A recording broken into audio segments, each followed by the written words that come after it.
kinds of things, but as a human being, this to me is fascinating. Sort of, there's the N-word highlight video. There's the criticism of the different guests, whatever the side is on the COVID pandemic. And there's a mass amount of attack on you. Outside of being a public persona, outside of being a comedian, podcaster, you're also a human being. So how did you survive that? How did you sort of walk through that fire? Because you seem to do it with grace.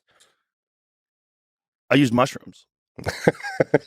That was one way I did it. Yeah, yeah. Really? What's your, as Andrew Huberman would say, what was your protocol? I took, it was probably less than a gram every day. Every day. Yeah.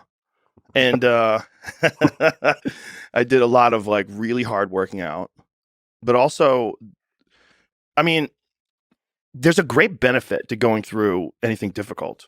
And if you're aware, like in advance and while and during, like anything that's going to happen that's very difficult and troubling, the great benefit is it gives you an opportunity to grow. It gives you an opportunity to express yourself under pressure, to show your character, to show who you truly are.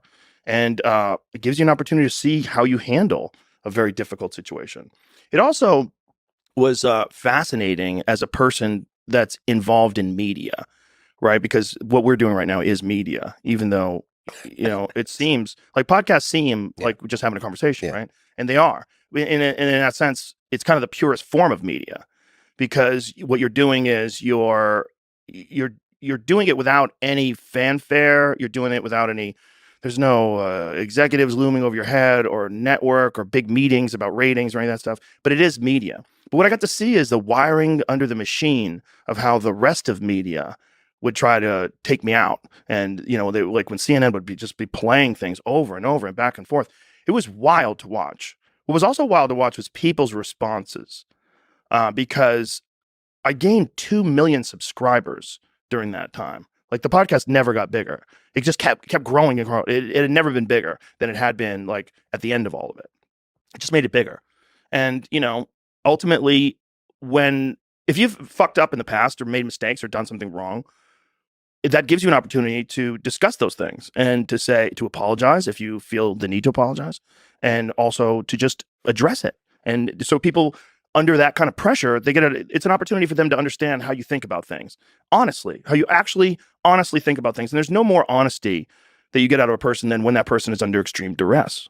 You know, so I think in that sense, I mean, it's horrible to say that it's a benefit, that it's a good thing that it happened, but it was a benefit. Can you see how it can break a person? Because yes. I've gotten the chance to experience small attacks here and there. Yeah. Ones that get to the core of things. Like even just talking to about Russia and Ukraine, to Stephen Kotkin or Oliver Stone, looking at different perspectives, you gain a relative, for me, feeling like a sizable number of people who really don't like you. Yeah. And say things about you that, what is dualism? What is idealism? What is materialism? What is functionalism? And what connects with you most in terms of, because you just mentioned there's a reality we don't have access to. Mm-hmm. Okay. What does that even mean? And why don't we get access to it? Aren't we part of that reality? Why can't we access it? So the particular trajectory that mostly exists in the West is the result of our indoctrination by